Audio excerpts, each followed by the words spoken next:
forged by the 1970s, a different kind of resilience. Children who grew up in the 1970s navigated a world with far fewer safety nets, and that absence shaped them in ways developmental science is only now fully articulating. Before helicopter parenting became a cultural norm, before risk assessments governed playgrounds, and before screens replaced sidewalks, children spent their days largely unsupervised. They made decisions, faced consequences, and developed a quiet inner architecture that psychologists now recognize as foundational to adult functioning. This is not nostalgia. The research supports it. Freedom after breakfast, the power of unstructured play. In the 1970s, children were sent outside after breakfast and expected back by dinner. What happened in between was largely their own business. The American Academy of Pediatrics, in its 2018 clinical report, The Power of Play, confirmed that unstructured, child-led play is essential for healthy brain development. It builds executive function, strengthens cognitive flexibility, and supports the development of language and social competence. When children direct their own play without adult orchestration, they are practicing decision-making in real-time, choosing, negotiating, failing, and starting again. The report also noted that the decline of free play correlates with rising rates of childhood anxiety and diminished creativity. This is not idle time. It is developmental work. Street smarts, learning to read the room. Walking to school alone, navigating neighborhood disputes, and figuring out which older kid to avoid. These were ordinary experiences for 1970s children. In doing so, they were developing what researchers call social cognition, the ability to read people, interpret social cues, and adapt behavior accordingly.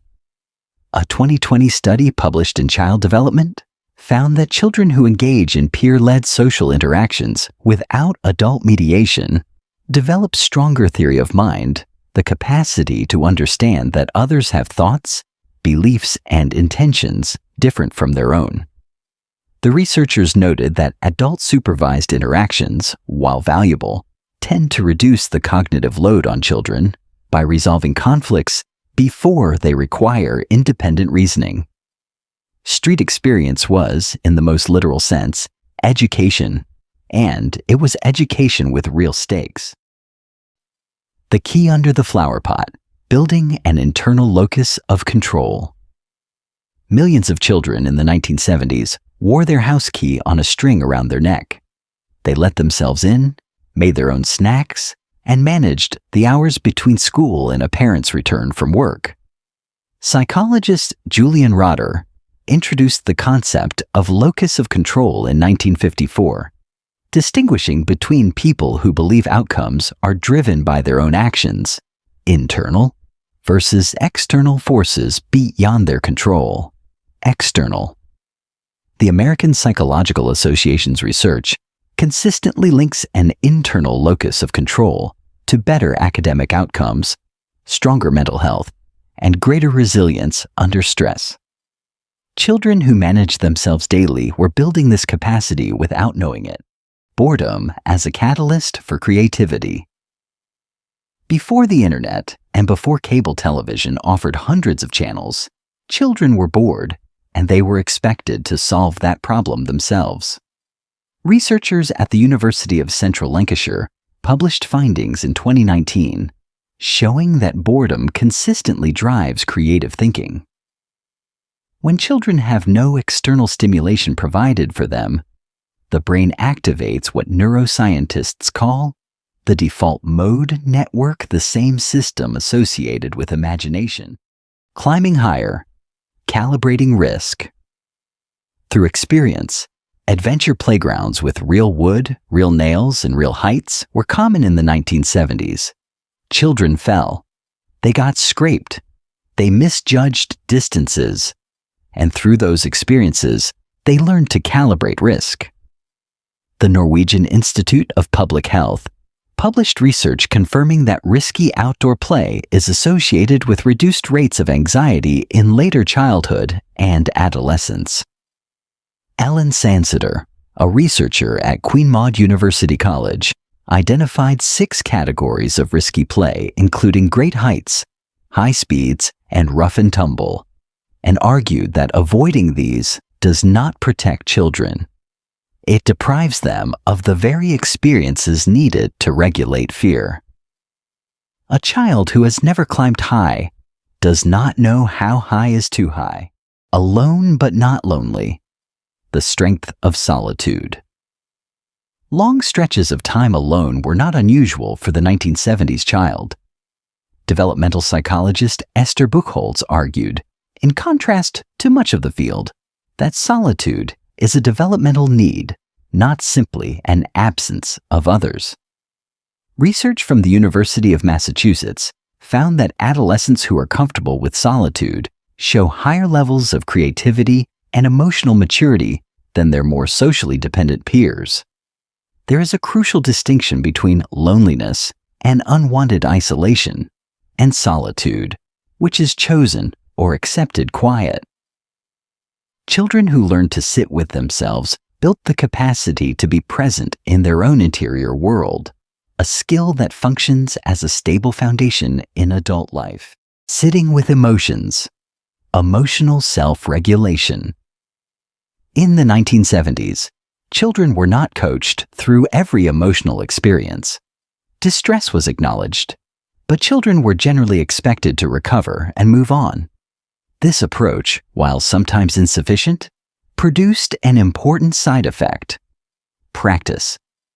The National Scientific Council on the Developing Child at Harvard University defines emotional self-regulation as the ability to manage one's own emotional responses to the environment. It develops through repeated experience, not through shielding children from the discomfort that requires it. Every time a 1970s child worked through frustration, disappointment, or fear without being immediately rescued by an adult, that neural pathway grew stronger. Harvard's Center on the Developing Child further notes that self-regulation is a stronger predictor of school readiness than academic knowledge alone, a finding that underscores how much these early informal experiences matter. Waiting for the reward. The power of delayed gratification. Walter Mischel's Stanford marshmallow experiments, conducted beginning in the late 1960s and continuing through the 1970s, demonstrated that children who could wait for a larger reward showed significantly better life outcomes decades later, including higher SAT scores, lower rates of substance abuse, and better social functioning. Children of the 1970s routinely waited. They saved allowance. They anticipated summer. They waited until a television show aired because there was no other way to see it. This was not patience by choice. It was patience by circumstance. And the effect was the same. Failure as feedback. The roots of resilience. Carol Dweck's foundational research on mindset, developed at Stanford, distinguishes between a fixed mindset in which ability is seen as innate and unchangeable, and a growth mindset in which effort produces improvement. Children who experience failure in low-stakes environments and are then allowed to try again are more likely to develop this growth orientation. In the 1970s, children lost games without trophies. They missed goals. They tried out and were not selected. These were not cruelties. According to the American Psychological Association, the ability to cope with setbacks is one of the most reliable predictors of resilience in adulthood. The playground as a social laboratory. The 1970s playground was largely ungoverned. Children formed hierarchies, resolved disputes, created rules, and enforced them. They included and excluded. They experienced injustice and learned to respond to it. Stuart Brown, founder of the National Institute for Play, has documented extensively that social play, particularly the unscripted variety, is essential for developing empathy, fairness, and cooperative behavior. The playground was not a space where children simply had fun. It was where they practiced being human together, without adults arbitrating the results, letting children struggle. Conscious parenting. Contemporary developmental psychology now advocates, somewhat counterintuitively, for what 1970s parents practiced without thinking: strategic non-intervention. Diana Omrin's research on parenting styles, conducted from the 1960s onward, identified authoritative parenting as the most effective approach, warm but firm, setting clear expectations while allowing children to experience natural consequences. The 1970s parent who said, "Figure it out," and walked away was, often, doing exactly the right thing. The child who struggled with a task, worked through it, and succeeded built something no adult could hand them.